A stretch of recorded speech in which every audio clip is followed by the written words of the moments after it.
Hi friends, R4iലേക്ക് എല്ലാവർക്കും സ്വാഗതം. ഇന്ന് ഇന്ത്യൻ സ്റ്റോക്ക് മാർക്കറ്റിലുണ്ടായ ഒരു വലിയ ഇടിവിനും അതുപോലെ ഒരു ഗ്യാപ് ഡൗൺ ഓപ്പണിങ്ങിനും പ്രധാന കാരണം IT സെക്ടറിൽ ഉണ്ടായിട്ടുള്ള വൻ തകർച്ചയാണ്. എന്നാൽ ഇന്നത്തെ ട്രേഡിങ്ങിന്റെ അവസാന നിമിഷങ്ങളിൽ ശക്തമായ ഒരു തിരിച്ചുവരവ് നടത്തിക്കൊണ്ട് നിഫ്റ്റി 24,000 മുകളിൽ ക്ലോസ് ചെയ്തിട്ട് കാണും. അപ്പോൾ ഈ IT സ്റ്റോക്കുകൾ തകർന്നടിഞ്ഞപ്പോൾ FMCG ഫാർമ സ്റ്റോക്കുകളിലാണ് അവസാന നിമിഷം ശക്തമായ വാങ്ങൽ നടന്നത്. അത് കാരണമാണ് 24,000 മുകളിലേക്ക് ഉയരാൻ നിഫ്റ്റിക്ക് സാധിച്ചത്.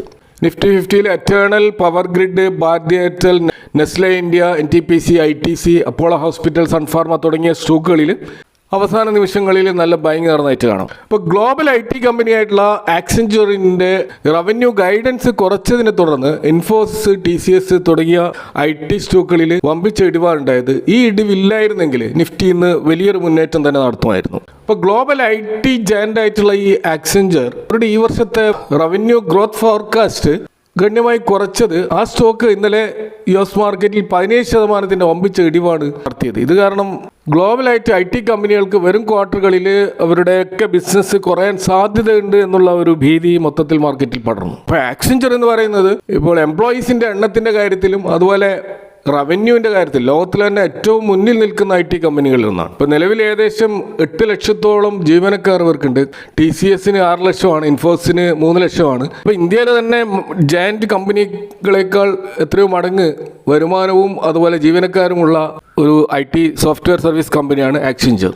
ആക്സെഞ്ചറിൻ്റെ അതേ ലെവലിൽ ബിസിനസ് ചെയ്യുന്ന കമ്പനികളാണ് ഇന്ത്യയിലെ TCSും ഇൻഫോസും. ഇതുകൂടാതെ കോഗ്നിസെൻ്റ് എന്ന് പറയുന്ന സ്റ്റോക്കും ഈ ഒരു മേഖലയിൽ വർക്ക് ചെയ്യുന്ന കമ്പനിയാണ്. അപ്പോൾ നമുക്കറിയാം ഈ IT സർവീസസ് കമ്പനി എന്ന് പറയുന്നത് മെയിനായിട്ട് അവർ സ്ട്രാറ്റജിക് ആൻഡ് കൺസൾട്ടിങ് ഫേമുകളായിട്ടാണ് പ്രധാനമായിട്ട് വർക്ക് ചെയ്യുന്നത്. അതുപോലെ ടെക്നോളജി സർവീസസ് നൽകുന്നു. കൂടാതെ ഓപ്പറേഷൻസ് ഔട്ട്സോഴ്സിങ്ങും ഇവരുടെ ഒരു പ്രധാന ബിസിനസ് മോഡലാണ്. ഡിജിറ്റൽ ഏജൻസികളായിട്ട് ഇവർ പ്രവർത്തിക്കുന്നുണ്ട്. അപ്പോൾ ഇത്തരത്തിൽ IT സർവീസ് കമ്പനികളിൽ അവരുടെ വരുമാനം വരുന്നത് പ്രൊജക്റ്റിൽ ജോലി ചെയ്യുന്ന എംപ്ലോയീസിൻ്റെ എണ്ണവും അവർ ചെലവഴിക്കുന്ന സമയവും കണക്കാക്കിയിട്ടാണ് ക്ലയൻറ്റുകളിൽ നിന്ന് ഫീസ് ഈടാക്കുന്നത്. അപ്പോൾ ആ ഒരു ബിസിനസ് മോഡൽ ഇപ്പോൾ വലിയ തോതിലുള്ള വെല്ലുവിളി നേരിട്ടുകൊണ്ടിരിക്കുകയാണ്, പ്രത്യേകിച്ച് ആർട്ടിഫിഷ്യൽ ഇൻ്റലിജൻസിൻ്റെ കടന്നുവരവോടുകൂടി. അപ്പോൾ ആക്സെഞ്ചറിനോട് സമാനമായ ബിസിനസ് നടത്തുന്ന ഇന്ത്യയിലെ ലീഡിംഗ് ആയിട്ടുള്ള IT ജയന്റ് സോഫ്റ്റ്വെയർ സർവീസ് കമ്പനികളെ സംബന്ധിച്ചിടത്തോളം ഇത് ഒരു നെഗറ്റീവ് സെൻറ്റിമെൻറ്റ്സ് ആ സ്റ്റോക്കുകൾ സൃഷ്ടിക്കാൻ കാരണമായി. അതാണ് ഇന്ന് നിഫ്റ്റി IT ഇൻഡെക്സ് വമ്പിച്ച ഒരു തകർച്ച നേരിട്ടത്. കൂടാതെ നമുക്കറിയാം ഇപ്പോൾ ഈ ഇറാൻ US ട്രേഡ് ഡീലുമായി ബന്ധപ്പെട്ടിട്ടുള്ള ആ ഒരു വെടിനിർത്തലൊക്കെ വന്നിട്ടുണ്ടെങ്കിലും ഈ FISൻ്റെ വിറ്റഴിക്കൽ അത് ഇപ്പോഴും തുറന്നുകൊണ്ടേയിരിക്കുകയാണ്. അപ്പോൾ മാർക്കറ്റിൽ നല്ലൊരു മൂവ് ഉണ്ടാവണമെങ്കിൽ അവർ ബൈങ് സൈഡിലേക്ക് വരേണ്ടതുണ്ട്. ഇപ്പോൾ ഇന്നലെ നമ്മൾ കാണുന്നത് ഏകദേശം 1000 കോടിക്ക് മുകളിലുള്ള ഒരു സെല്ലിംഗ് അവർ നടത്തിയതായിട്ടാണ്. അപ്പോൾ ഇതും നമ്മുടെ മാർക്കറ്റിൽ ഇപ്പോഴും ആ മുന്നോട്ടേക്കുള്ള അതിൻ്റെ മൊമെൻറ്റം കുറയാൻ കാരണമാകുന്നുണ്ട്. എങ്കിൽ ഇന്ന് നമ്മൾ മൊത്തത്തിലുള്ള മാർക്കറ്റ് ബ്രെഡ്ത്ത് പരിശോധിച്ചാൽ അഡ്വാൻസ് ചെയ്ത സ്റ്റോക്കുകൾ തന്നെയാണ് കൂടുതലുള്ളത്.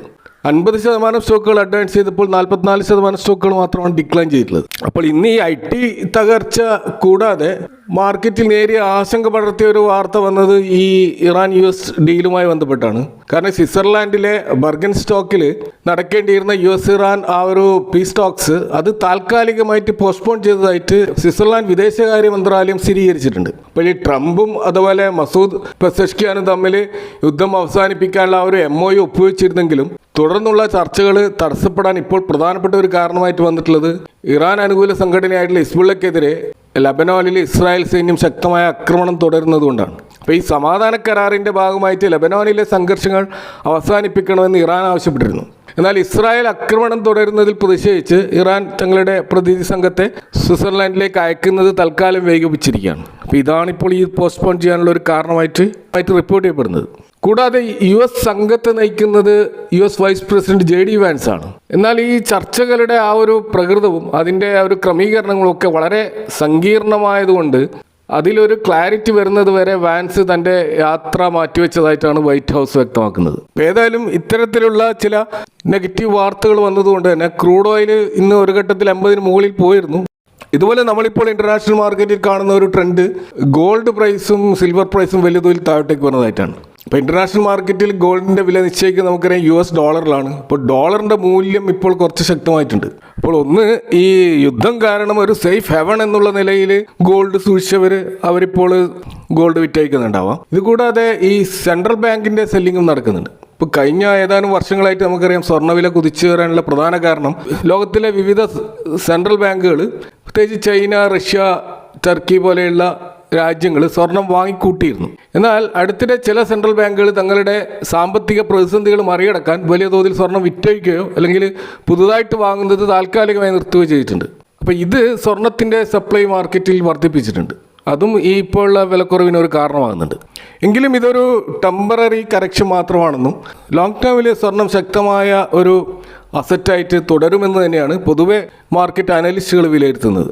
ഇപ്പോൾ നമ്മൾ ഇൻ്റർനാഷണൽ മാർക്കറ്റിലെ ഗോൾഡിൻ്റെ പ്രൈസ് പെർ ഔൺസ് $4,165 എന്നുള്ള ഒരു സപ്പോർട്ട് ലെവലാണ്. അപ്പോൾ ഈ ലെവലിൽ നിന്നാണ് കഴിഞ്ഞ ആഴ്ച അത് മുന്നേറിയത്. പക്ഷേ ഇപ്പോൾ തിരിച്ച് അതേ ലെവലിലേക്ക് തിരിച്ചെത്തിയിരിക്കുകയാണ്. ഇനി നമ്മൾ ഇന്ന് മാർക്കറ്റ് അവറിൽ നടന്ന സുപ്രധാനമായിട്ടുള്ള റിലയൻസ് ഇൻഡസ്ട്രീസിൻ്റെ 49ാമത്തെ അവരുടെ ആനുവൽ ജനറൽ മീറ്റിംഗ്, അവിടെ സുപ്രധാനമായ പല അനൗൺസ്മെൻറ്റുകളും വന്നതായിട്ട് കാണാം. ഇപ്പോൾ ഈ വർഷത്തെ AGMൽ ഏറ്റവും വലിയ പ്രഖ്യാപനം എല്ലാവരും പ്രതീക്ഷിച്ചതുപോലെ ജിയോയുടെ IPO ആയിരുന്നു. IPOയുടെ DRHP ഇന്ന് സെബിക്ക് സമർപ്പിക്കുമെന്നാണ് റിപ്പോർട്ടുകൾ. അപ്പോൾ ഇന്ത്യയിൽ തന്നെ ഏറ്റവും വലിയ IPOകൾ ഒന്നായിരിക്കും ഇത്. ഇപ്പോൾ കഴിഞ്ഞ ദിവസം NSE പ്രഖ്യാപിച്ചിട്ടുള്ള IPOയേക്കാൾ വലിയൊരു ഇഷ്യൂ സൈസ് ആയിരിക്കും ജിയോയുടെ IPO.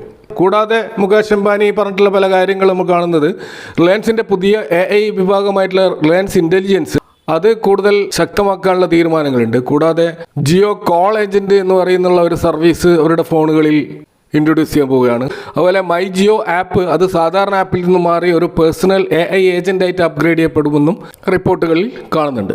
അതുപോലെ ജാംനഗറിൽ പൂർണ്ണമായിട്ടും റിന്യൂവബിൾ എനർജി മേഖലയിൽ പ്രവർത്തിക്കുന്ന ഒരു വമ്പിച്ച AI ഡാറ്റാ സെൻറ്റർ നിർമ്മിക്കുന്നുണ്ട്. ഇതിൻ്റെ 120 മെഗാവാട്ടിൻ്റെ ഉൽപ്പാദനം ഈ വർഷം അവസാനത്തോടെ സജ്ജമാകുമെന്നാണ് AGM ഔട്ട്കമ്മിൽ നമ്മൾ കാണുന്നത്. കൂടാതെ ഈ ബഹിരാകാശ രംഗത്ത് ഇന്ത്യയെ സ്വയം പര്യാപ്തമാക്കുക എന്ന ലക്ഷ്യത്തോടെ ജിയോ സ്വന്തമായിട്ട്, അതായത് ഈ SpaceX മോഡലിൽ ലോ എർത്ത് ഓർബിറ്റ് സാറ്റലൈറ്റ് ശൃംഖല വികസിപ്പിക്കുന്ന കാര്യം ആലോചിക്കുന്നുണ്ട്. ഇതിനായിട്ട് ഗ്ലോബൽ കമ്പനികളുമായിട്ട് സഹകരിക്കുകയും ഗ്രൗണ്ട് സ്റ്റേഷനുകൾ സ്ഥാപിക്കുകയും ചെയ്യും. കൂടാതെ ഈ മീഡിയ രംഗത്ത് Jio Star generative AI media studio പ്രഖ്യാപിക്കുകയും ചെയ്തിട്ടുണ്ട്. അതുപോലെ തന്നെ റിലയൻസിൻ്റെ റീറ്റെയിൽ ചെയിൻ 20,000 സ്റ്റോറുകൾ എന്നുള്ള ഒരു മൈൽ സ്റ്റോൺ പിന്നിട്ടിട്ടുണ്ട്. അപ്പോൾ ഏഷ്യയിലെ തന്നെ മറ്റൊരു റീറ്റെയിലേഴ്സിനും ഈ ഒരു നേട്ടം കൈവരിക്കാനായിട്ടില്ല എന്നാണ് അവർ അവകാശപ്പെടുന്നത്. ഏതായാലും ജിയോയുടെ IPOയുടെ വരവും ഇത്തരത്തിലുള്ള പല ഇന്നോവേഷൻസും ഒക്കെ റിലയൻസ് സ്റ്റോക്കിൽ മാത്രമല്ല, റിലയൻസിൻ്റെ സബ്സിഡിയറി ആയിട്ടുള്ള ജിയോ ഫൈനാൻഷ്യൽ സർവീസസിലും അതുപോലെ ഇനി വരാൻ പോകുന്ന ഈ റിലയൻസ് ജിയോയിലും ഇൻവെസ്റ്റേഴ്സിന് വലിയ കോൺഫിഡൻസ് നൽകുന്ന കാര്യങ്ങളാണ് നമുക്ക് കാണാൻ കഴിയുന്നത്. അതുപോലെ ഇന്ന് മാർക്കറ്റിൽ വമ്പിച്ച മുന്നേറ്റം നടത്തിയ ഒരു സ്റ്റോക്കാണ് ന്യൂ ഇന്ത്യ അഷുറൻസ്. ഇന്ന് ഏകദേശം ഇൻട്രാഡേയിൽ 10% മുതൽ 14% വരെ ഇത് ഉയർന്നിരുന്നു. അപ്പോൾ ഇന്നലെ നമുക്കറിയാം IFCIയുടെ സ്റ്റോക്കിൽ ഒരു ഇടിവുണ്ടായിരുന്നു. ഇന്ന് നേരിയ തോതിൽ റിക്കവറി നടത്തിയെങ്കിലും ആ ഇടിവിൻ്റെ നേരെ ഓപ്പോസിറ്റ് ആയിട്ടുള്ള ഒരു കാരണമാണ് ന്യൂ ഇന്ത്യ അഷുറൻസിൻ്റെ മുന്നേറ്റത്തിന് കാരണമായിട്ടുള്ളത്. കാരണം ഈ NSEയുടെ IPOയിൽ വലിയ നേട്ടം ഉണ്ടാക്കാൻ പോകുന്ന ഒരു ഇൻഷുറൻസ് കമ്പനി ആയിട്ടാണ് ന്യൂ ഇന്ത്യ അഷുറൻസ് മാറാൻ പോകുന്നത്. കാരണം ന്യൂ ഇന്ത്യ അഷുറൻസിന് ഈ NSEയിൽ 1.42% ഡയറക്റ്റ് ആയിട്ടുള്ള ഷെയർ ഹോൾഡിംഗ് ഉണ്ട്. അത് ഏകദേശം 3.5 കോടി ഷെയറുകളാണ്. അപ്പോൾ NSEയുടെ IPO നമ്മൾ ഇന്നലെ ചർച്ച ചെയ്തതാണ്. അതൊരു ഓഫർ ഫോർ സെയിലാണ്. അപ്പോൾ അതുകൊണ്ട് തന്നെ ഇവരുടെ കയ്യിലുള്ള ഈ ഏകദേശം 1 കോടിയിൽ പരം ഓഹരികൾ വിറ്റഴിക്കാനാണ് തീരുമാനിച്ചിരിക്കുന്നത്. അതുവഴി വമ്പിച്ചൊരു ഫണ്ടാണ് ഇവർക്ക് കിട്ടാൻ പോകുന്നത്. കാരണം ഇവർ ഈ സ്റ്റോക്ക് വാങ്ങിയിട്ടുള്ളത് പെർ ഷെയറിന് 0.32 പൈസ നിരക്കിലാണ്. വർഷങ്ങൾക്ക് മുമ്പ് ഈ കമ്പനി ഈ സ്റ്റോക്കുകൾ വാങ്ങുന്നത് അത്ര ലോ ആയിട്ടുള്ള ഒരു പ്രൈസിലാണ്. അപ്പോൾ അതാണ് ഇന്ന് ഏകദേശം 5 ലക്ഷം കോടി മൂല്യം പ്രതീക്ഷിക്കുന്ന NSE IPOയിൽ വിൽക്കുമ്പോൾ ഇവർക്കുണ്ടാകുന്ന ലാഭം വലിയ തോതിലുള്ള ഒരു വമ്പിച്ച ഒരു എമൗണ്ട് ആയിരിക്കും. അപ്പോൾ അത് ഇവരുടെ ആ ഒരു ബാലൻസ് ഷീറ്റിൻ്റെ ആ ഒരു സ്ട്രെങ്ത് വർദ്ധിപ്പിക്കാൻ സഹായിക്കും എന്നതിൻ്റെ അടിസ്ഥാനത്തിലാണ് ഇന്ന് ഈ സ്റ്റോക്കിൽ നല്ലൊരു മുന്നേറ്റം നമ്മൾ കണ്ടത്. ഇനി നിഫ്റ്റിയുടെ ഒരു ലെവലുകൾ പരിശോധിച്ച് കഴിഞ്ഞാൽ ഇപ്പോൾ 24,000 ഒരു സ്ട്രോങ് സപ്പോർട്ടായിട്ട് നിൽക്കുന്നുണ്ട്. പക്ഷേ പുട്ട് കോൾ റേഷ്യോയിൽ ഇപ്പോൾ 1-ൽ താഴെ വന്നിരിക്കുകയാണ്. അപ്പോൾ അവിടെ ബിയേഴ്സ് കൂടുതലായിട്ട് മാർക്കറ്റിൽ ആധിപത്യം നേടുന്നതിൻ്റെ ചില ലക്ഷണങ്ങൾ കാണാൻ തുടങ്ങിയിട്ടുണ്ട്. അപ്പോൾ 24,000, 24,200 ലെവലിലൊക്കെ കൂടുതലായിട്ടുള്ള കോൾ ഓപ്പൺ ഇൻട്രസ്റ്റുകൾ ബിൽഡപ്പ് ചെയ്യുന്നുണ്ട്. അപ്പോൾ അതുകൊണ്ട് തന്നെ 24,000 മറികടക്കൽ നിഫ്റ്റിയെ സംബന്ധിച്ചിടത്തോളം ഒരു വലിയ വെല്ലുവിളിയായിട്ട് ഇപ്പോഴും നിൽക്കുകയാണ്. അപ്പോൾ ഇതൊക്കെയാണ് ഇന്നത്തെ മാർക്കറ്റുമായി ബന്ധപ്പെട്ട് നിങ്ങൾ ഷെയർ ചെയ്യാനുള്ളത്. ഈ വിഷയങ്ങളുമായി ബന്ധപ്പെട്ട നിങ്ങളുടെ അഭിപ്രായങ്ങളും കമൻറ്റുകൾ അറിയിക്കുക. Thank for watching. See you next time with another video.